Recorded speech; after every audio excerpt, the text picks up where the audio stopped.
Internet child pornography, the brutal online degradation and sexual exploitation of innocent children, has become an annual industry worth billions of dollars. These are crime scene images, often shared in streaming video, of children as they are being sexually abused, many as they are bound, gagged, and viciously tortured. In 2002, my precious 13-year-old daughter Alicia slipped silently from our lives as she too became the victim of one of these sadistic internet predators. She was lured and abducted from our home and held captive in his basement dungeon, chained and enslaved by a monster. And yet, despite the astronomical odds against it, specially trained Internet Crimes Against Children task forces, the ICACs, were able to locate me, to bring me home.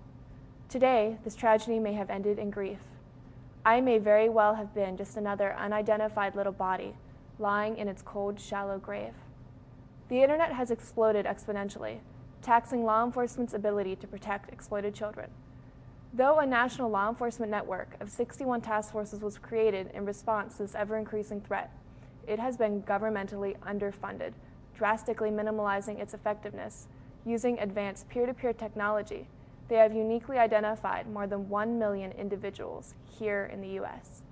who are actively engaged in the production, dissemination, and consumption of child pornography.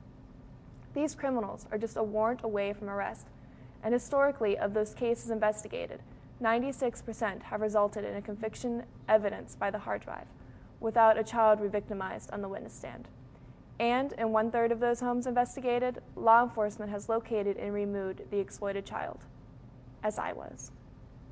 But today's resource-strapped ICACs have a limited investigational capacity of less than 2% of those million sexually degenerate criminals. Less than 2%. Statistically, this means that of the 99 children who could be standing here with me, I'll be alone. To we, the surviving parents, having experienced every parent's worst nightmare, the needless suffering and death of children will never be acceptable. Together, we decreed war against child predators and have joined together in designing the largest army ever created for the protection of children, the PROTECT Act of 2008, designed to provide governmental funding for those Internet Crimes Against Children task forces, desperately needed resources for training and education, for advanced technologies, new dedicated forensic crime labs, ending the backlogs that hinder investigation, or even lost minutes may become a child forever gone. Resources for those dedicated special agents, the boots on the ground, the enforcers of justice, who cut the chains from my daughter's neck and set her free.